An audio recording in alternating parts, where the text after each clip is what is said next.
most valuable commodity I know of is information. Wouldn't you agree?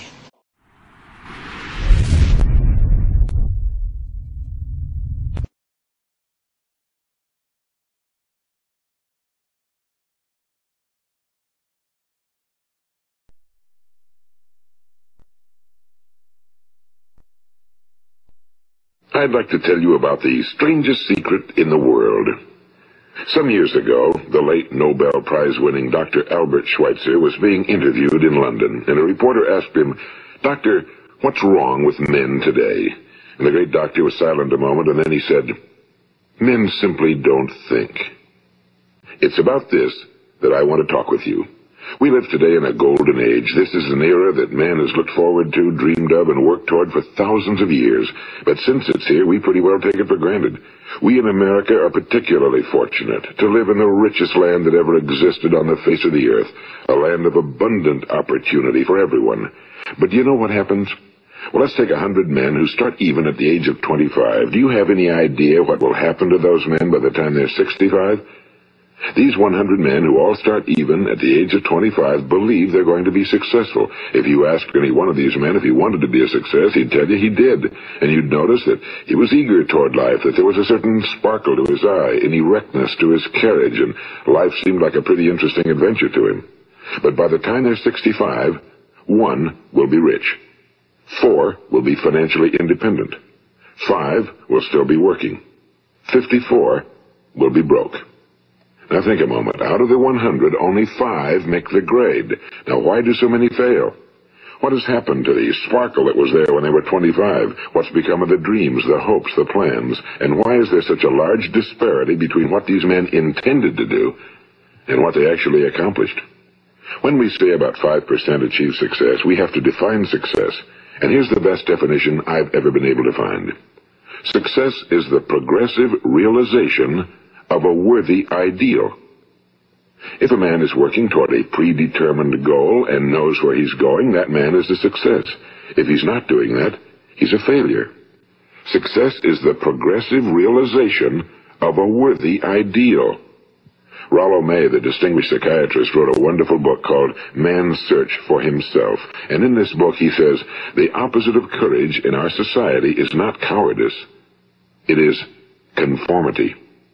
And there you have the trouble today. It's conformity, people acting like everyone else without knowing why, without knowing where they're going. Now think of it. In America right now, there are over 18 million people 65 years of age and older. And most of them are broke. They're dependent on someone else for life's necessities.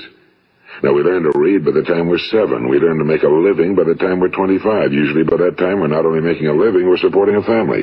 And yet by the time we're 65, we haven't learned how to become financially independent in the richest land that has ever been known. Why? We conform. And the trouble is that we're acting like the wrong percentage group, the 95 who don't succeed. Now, why do these people conform? Well, they really don't know. These people believe that their lives are shaped by circumstances, by things that happen to them, by exterior forces. They're outer-directed people. A survey was made one time that covered a lot of men, working men, and these men were asked, "Why do you work? Why do you get up in the morning?" 19 out of 20 had no idea. If you ask them, they'll say, well, everyone goes to work in the morning, and that's the reason they do it, because everyone else is doing it. Now let's get back to our definition of success. Who succeeds? The only person who succeeds is the person who is progressively realizing a worthy ideal. He's the person who says, I'm going to become this, and then begins to work toward that goal. I'll tell you who the successful people are. A success is the school teacher who's teaching school because that's what he or she wants to do. The success is the woman who's a wife and mother because she wanted to become a wife and mother and is doing a good job of it. The success is the man who runs the corner gas station because that was his dream. That's what he wanted to do. The success is the successful salesman who wants to become a top-notch salesman and grow and build with his organization. A success is anyone who is doing deliberately a predetermined job because that's what he decided to do deliberately. But only 1 out of 20 does that. That's why today there isn't really any competition unless we make it for ourselves. Instead of competing, all we have to do is create. You know, for 20 years I looked for the key which would determine what would happen to a human being. Was there a key I wanted to know which would make the future a promise that we could foretell to a large extent? Was there a key that would guarantee a person's becoming successful if he only knew about it and knew how to use it? Well, there is such a key, and I've found it. Have you ever wondered why so many men work so hard and honestly without ever achieving anything in particular, and others don't seem to work hard and yet seem to get everything? They seem to have the magic touch. You've heard them say that about someone. Everything he touches turns to gold. And have you ever noticed that a man who becomes successful tends to continue to become successful? And on the other hand, have you noticed how a man who's a failure tends to continue to fail? Well, it's because of goals. Some of us have goals, some don't. People with goals succeed because they know where they're going. It's that simple. Think of a ship leaving a harbor, and think of it with the complete voyage mapped out and planned. The captain and crew know exactly where it's going and how long it'll take. It has a definite goal. Now, 9,999 times out of 10,000, it will get to where it started out to get. Now, let's take another ship, just like the first, only let's not put a crew on it or a captain at the helm. Let's give it no aiming point, no goal, no destination. We just start the engines and let it go. I think you'll agree with me that if it gets out of the harbor at all, it will either sink or wind up on some deserted beach, a derelict. It can't go anyplace because it has no destination and no guidance, and it's the same with a human being. Take the salesman, for example. There's no other person in the world today with the future of a good salesman. Selling is the world's highest paid profession, if we're good at it and if we know where we're going. Every company needs top-notch salesmen, and they reward those men. The sky's the limit for them. But how many can you find? Someone once said the human race is fixed, not to prevent the strong from winning, but to prevent the weak from losing. The American economy today can be likened to a convoy in time of war. The entire economy is slowed down to protect its weakest link, just as the convoy had to go at the speed that would permit its slowest vessel to remain in formation. That's why it's so easy to make a living today. It takes no particular brains or talent to make a living and support a family today. So we have a plateau of so-called security, if that's what a person's looking for. But we do have to decide how high above this plateau we want to aim. Now let's get back to the strangest secret in the world, the story that I wanted to tell you today. Why do men with goals succeed in life and men without them fail? Well, let me tell you something which, if you really understand it, will alter your life immediately. If you understand completely what I'm going to tell you from this moment on, your life will never be the same again. You will suddenly find that good luck just seems to be attracted to you. The things you want just seem to fall in line, and from now on you won't have the problems, the worries, the gnawing lump of anxiety that perhaps you've experienced before. Doubt, fear, well, they'll be things of the past. Here's the key to success and the key to failure. We become what we think about. Now let me say that again. We become what we think about. Throughout all history, the great wise men and teachers, philosophers and prophets have disagreed with one another on many different things. It's only on this one point that they are in complete and unanimous agreement. Listen to what Marcus Aurelius, the great Roman emperor, said. A man's life is what his thoughts make of it. Disraeli said this, everything comes if a man will only wait. I've brought myself by long meditation to the conviction that a human being with a settled purpose must accomplish it, and that nothing can resist a will that will stake even existence for its fulfillment. Ralph Waldo Emerson said this, a man is what he thinks about all day long. William James said, the greatest discovery of my generation is that human beings can alter their lives by altering their attitudes of mind. And he also said, we need only in cold blood act as if the thing in question were real, and it will become infallibly real by growing into such a connection with our life that it will become real. It will become so knit with habit and emotion that our interest in it will be those which characterize belief. And he also said, if you only care enough for a result, you will almost certainly attain it. If you wish to be rich, you will be rich. If you wish to be learned, you will be learned. If you wish to be good, you will be good. Only you must then really wish these things and wish them exclusively, and not wish at the same time 100 other incompatible things just as strongly. In the Bible, you read in Mark 9:23, if thou canst believe, all things are possible to him that believeth. My old friend Dr. Norman Vincent Peale put it this way, This is one of the greatest laws in the universe. Fervently do I wish I had discovered it as a very young man. It dawned upon me much later in life, and I found it to be one of the greatest, if not my greatest discovery outside of my relationship to God. The great law, briefly and simply stated, is that if you think in negative terms, you will get negative results. If you think in positive terms, you will achieve positive results. That is the simple fact, he went on to say, which is at the basis of an astonishing law of prosperity and success. In 3 words, believe and succeed. William Shakespeare put it this way: our doubts are traitors and make us lose the good we oft might win by fearing to attempt. George Bernard Shaw said, people are always blaming their circumstances for what they are. I don't believe in circumstances. The people who get on in this world are the people who get up and look for the circumstances they want, and if they can't find them, make them. Well, it's pretty apparent, isn't it?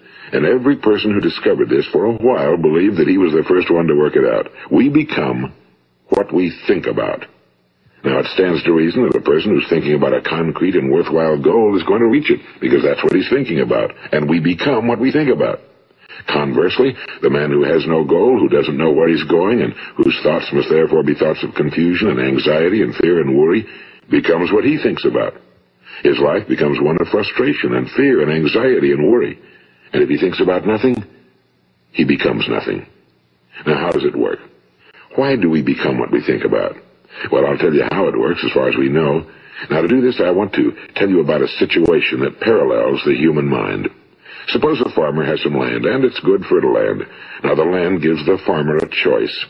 He may plant in that land whatever he chooses. The land doesn't care. It's up to the farmer to make the decision. Now, remember, we're comparing the human mind with the land because the mind, like the land, doesn't care what you plant in it. It will return what you plant, but it doesn't care what you plant. Now, let's say that the farmer has 2 seeds in his hand. One is a seed of corn. The other is nightshade, a deadly poison. He digs 2 little holes in the earth, and he plants both seeds, one corn, the other nightshade. He covers up the holes, waters, and takes care of the land, and what will happen? Invariably, the land will return what's planted. As it's written in the Bible, as ye sow, so shall ye reap. Now remember, the land doesn't care. It'll return poison in just as wonderful abundance as it will corn. So up come the 2 plants, one corn, one poison. Now, the human mind is far more fertile, far more incredible and mysterious than the land, but it works the same way. It doesn't care what we plant. Success, failure. A concrete, worthwhile goal, or confusion. Misunderstanding, fear, anxiety, and so on. But what we plant, it must return to us. You see, the human mind is the last great unexplored continent on Earth. It contains riches beyond our wildest dreams. It will return anything we want to plant. Now, you might say, well, if that's true, why don't people use their minds more? Well, I think they figured out an answer to that one, too. Our mind comes as standard equipment at birth. It's free, and things that are given to us for nothing we place little value on. Things that we pay money for, we value. The paradox is that exactly the reverse is true. Everything that's really worthwhile in life came to us free. Our minds, our souls, our bodies, our hopes, our dreams, our ambitions, our intelligence, our love of family and children and friends and country, all these priceless possessions are free. But the things that cost us money are actually very cheap and can be replaced at any time. A good man can be completely wiped out and make another fortune. He can do that several times. Even if our home burns down, we can rebuild it. But the things we got for nothing, we can never replace. The human mind isn't used because we take it for granted. Familiarity breeds contempt. It can do any kind of job we assign to it, but generally speaking, we use it for little jobs instead of big, important ones. Universities have proved that most of us are operating on about 10% or less of our abilities. So decide now, what is it you want? Plant your goal in your mind. It's the most important decision you'll ever make in your entire life. What is it you want? Do you want to be an outstanding salesman? A better worker at your particular job? Do you want to go places in your company, in your community? Do you want to get rich? All you've got to do is plant that seed in your mind, care for it, work steadily toward your goal, and it will become a reality. It not only will, there's no way that it cannot. You see, that's a law, like the laws of Sir Isaac Newton, the laws of gravity. If you get on top of a building and jump off, you'll always go down. You'll never go up, and it's the same with all the other laws of nature. They always work. They're inflexible. Think about your goal in a relaxed, positive way. Picture yourself in your mind's eye as having already achieved this goal. See yourself doing the things you will be doing when you've reached your goal. Ours has been called the phenobarbital age, the age of ulcers and nervous breakdowns and tranquilizers, at a time when medical research has raised us to a new plateau of good health and longevity. Far too many of us worry ourselves into an early grave trying to cope with things in our own little personal ways without learning a few great laws that will take care of everything for us. These things we bring on ourselves through our habitual way of thinking. Every one of us is the sum total of his own thoughts.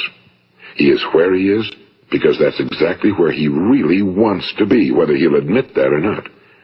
Each of us must live off the fruit of his thoughts in the future, because what you think today and tomorrow, next month and next year, will mold your life and determine your future. You're guided by your mind. I remember one time I was driving through eastern Arizona, and I saw one of those giant earth-moving machines roaring along the road at about 35 miles an hour with what looked like 30 tons of dirt in it. A tremendous, incredible machine, and there was a little man perched way up on top with the wheel in his hands guiding it. And as I drove along, I was struck by the similarity of that machine to the human mind. Just suppose you're sitting at the controls of such a vast source of energy. Are you going to sit back and fold your arms and let it run itself into a ditch? Or are you going to keep both hands firmly on the wheel and control and direct this power to a specific, worthwhile purpose? It's up to you. You're in the driver's seat. You see, the very law that gives us success is a two-edged sword. We must control our thinking. The same rule that can lead a man to a life of success, wealth, happiness, and all the things he ever dreamed of for himself and his family. That very same law can lead him into the gutter. It's all in how he uses it, for good or for bad. This is the strangest secret in the world. Now, why do I say it's strange, and why do I call it a secret? Actually, it isn't a secret at all. It was first promulgated by some of the earliest wise men, and it appears again and again throughout the Bible, but very few people have learned it, understand it. That's why it's strange, and why for some equally strange reason it virtually remains a secret. I believe that you could go out and walk down the main street of your town and ask one man after another what the secret of success is, and you probably wouldn't run into one man in a month who could tell you. Now, this information is enormously valuable to us if we really understand it and apply it. It's valuable to us not only for our own lives, but the lives of those around us, our families, employees, associates, and friends. Life should be an exciting adventure. It should never be a bore. A man should live fully, be alive. He should be glad to get out of bed in the morning. He should be doing a job he likes to do because he does it well. One time I heard Grove Patterson, the great late editor-in-chief of the Toledo Daily Blade, make a speech, and as he concluded his speech, he said something I've never forgotten. He said, "My years in the newspaper business have convinced me of several things. Among them, that people are basically good, and that we came from someplace, and we're going someplace. So we should make our time here an exciting adventure. The architect of the universe didn't build a stairway leading nowhere." And the greatest teacher of all, the carpenter from the plains of Galilee, gave us the secret time and time again. As ye believe, so shall it be done unto you. I've explained the strangest secret in the world and how it works. Now, on this side, I want to explain how you can prove to yourself the enormous returns possible in your own life by putting this secret to a practical test. I want you to make a test that will last 30 days. It isn't going to be easy, but if you'll give it a good try, it will completely change your life for the better. Now, back in the 17th century, Sir Isaac Newton, the English mathematician and natural philosopher, gave us some natural laws of physics which apply as much to human beings as they do to the movement of bodies in the universe. And one of these laws is that for every action, there is an equal and opposite reaction. Simply stated, as it applies to you and me, it means we can achieve nothing without paying the price. The results of your 30-day experiment will be in direct proportion to the effort you put forth. To be a doctor, you must pay the price of long years of difficult study. To be successful in selling, and remember that each of us succeeds to the extent of his ability to sell. Selling our families on our ideas, selling education in schools, selling our children on the advantages of living the good and honest life, selling our associates and employees on the importance of being exceptional people. To, of course, the profession of selling itself. But to be successful in selling our way to the good life, we must be willing to pay the price. Now, what is that price? Well, it's many things. First, it's understanding emotionally, as well as intellectually, that we literally become what we think about, that we must control our thoughts if we're to control our lives. It's understanding fully that as ye sow, so shall ye reap. Second, it's cutting away all fetters from the mind and permitting it to soar as it was divinely designed to do. It's the realization that your limitations are self-imposed and that the opportunities for you today are enormous beyond belief. It's rising above narrow-minded pettiness and prejudice. And third, it's using all your courage to force yourself to think positively on your own problem, to set a definite and clearly defined goal for yourself, to let your marvelous mind think about your goal from all possible angles, to let your imagination speculate freely upon many different possible solutions, to refuse to believe that there are any circumstances sufficiently strong to defeat you in the accomplishment of your purpose, to act promptly and decisively when your course is clear, and to keep constantly aware of the fact that you are, at this moment, standing in the middle of your own acres of diamonds, as Russell Conwell used to point out. And fourth, save at least 10% of every dollar you earn. It's also remembering that no matter what your present job, it has enormous possibilities, if you're willing to pay the price. Now let's just go over the important points in the price each of us must pay to achieve the wonderful life that can be ours. It is, of course, worth any price. 1. You will become what you think about. 2. Remember the word imagination and let your mind begin to soar. 3. Courage. Concentrate on your goal every day. 4.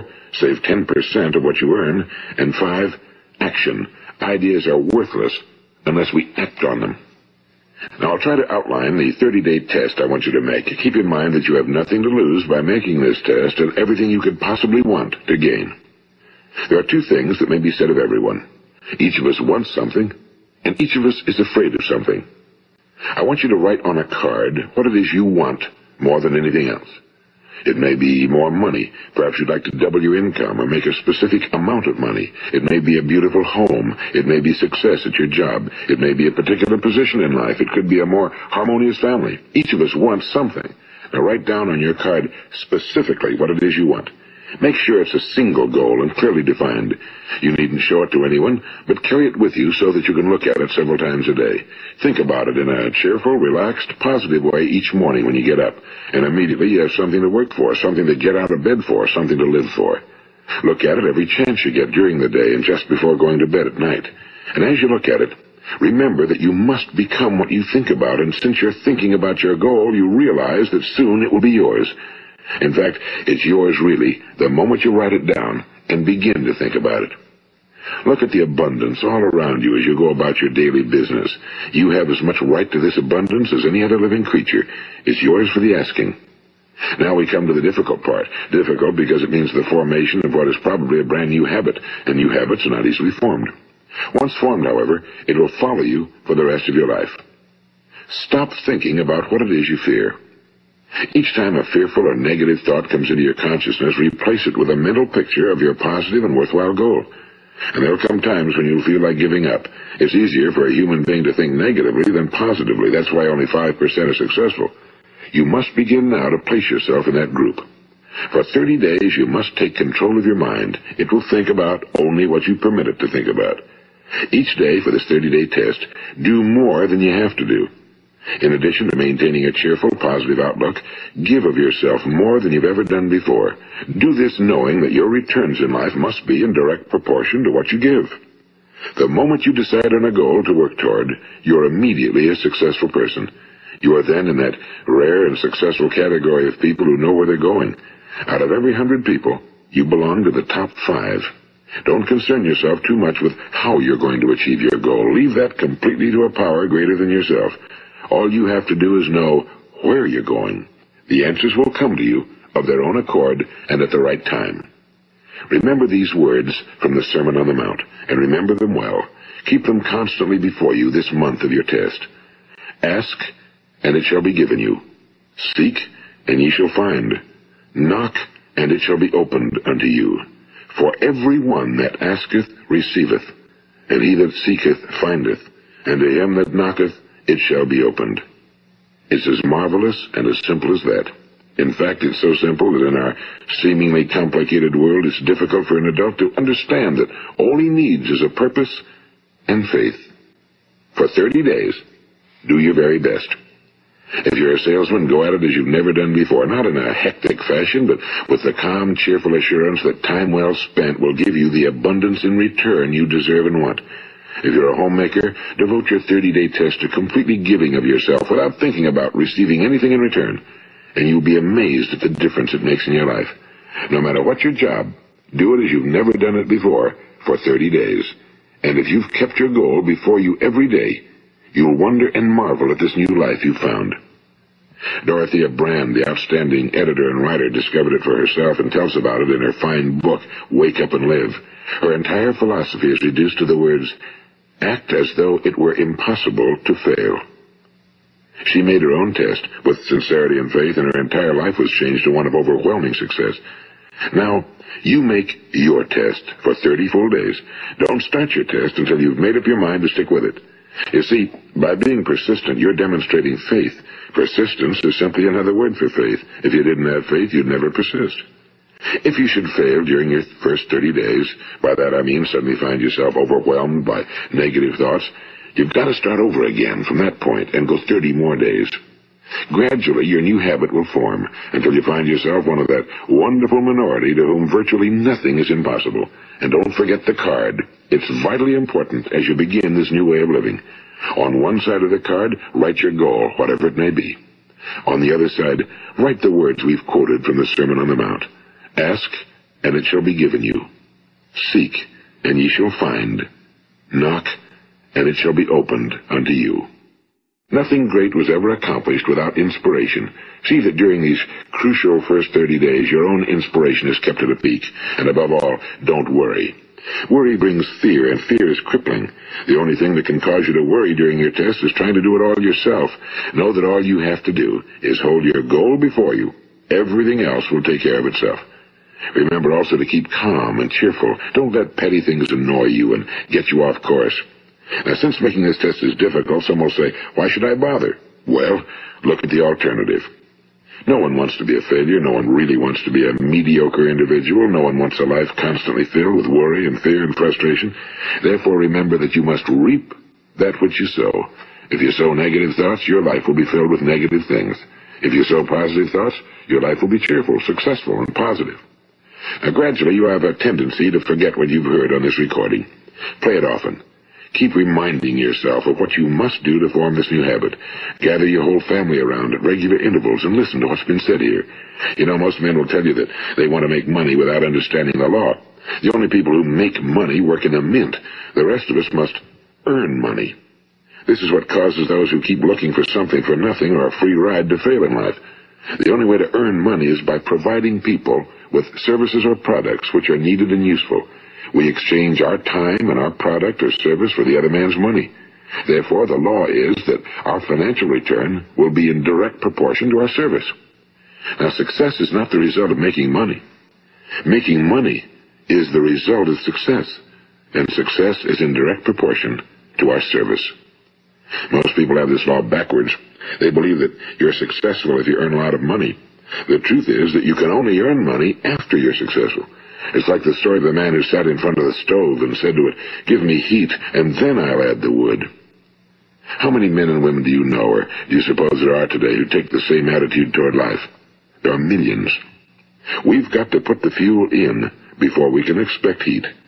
Likewise, we've got to be of service first before we can expect money.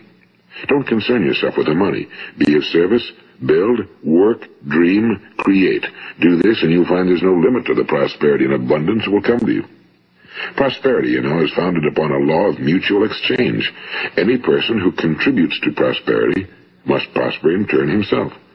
Sometimes the return will not come from those you serve, but it must come to you from someplace, because that's the law. For every action, there is an equal and opposite reaction. As you go daily through your 30-day test period, remember that your success will always be measured by the quality and quantity of service you render, and money is a yardstick for measuring this service. No man can get rich himself unless he enriches others. Now, there are no exceptions to a law.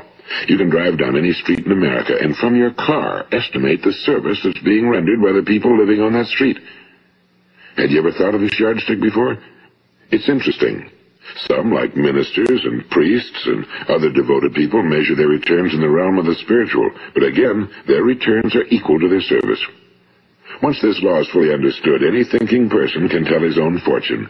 If he wants more, he must be of more service to those from whom he receives his return. If he wants less, he has only to reduce his service. This is the price you must pay for what you want. If you believe you can enrich yourself by deluding others, you can end only by deluding yourself. It may take some time, but just as surely as you breathe, you'll get back what you put out. Don't ever make the mistake of thinking you can avert this. It's impossible. The prisons and the streets where the lonely walk are filled with people who tried to make new laws just for themselves. We may avoid the laws of man for a while, but there are greater laws that cannot be broken. An outstanding medical doctor recently pointed out 6 steps that will help you realize success. 1. Set yourself a definite goal. 2. Quit running yourself down. 3. Stop thinking of all the reasons why you cannot be successful and instead think of all the reasons why you can. 4. Trace your attitudes back through your childhood and try to discover where you first got the idea you couldn't be successful, if that's the way you've been thinking. 5. Change the image you have of yourself by writing out a description of the person you would like to be. And 6. Act the part of the successful person you have decided to become. The doctor who wrote those words is a noted West Coast psychiatrist, Dr. David Harold Fink. Do what the experts since the dawn of recorded history have told you must do. Pay the price by becoming the person you want to become. It's not nearly as difficult as living unsuccessfully. Make your 30-day test, then repeat it again, and each time it will become more a part of you until you'll wonder how you could ever have lived any other way. Live this new way, and the floodgates of abundance will open and pour over you more riches than you may have dreamed existed. Money? Yes, lots of it. But what's more important, you'll have peace. You'll be in that wonderful minority who lead calm, cheerful, successful lives. Start today. You have nothing to lose, but you have a whole life to win. The valuable commodity I know of is information. Wouldn't you agree?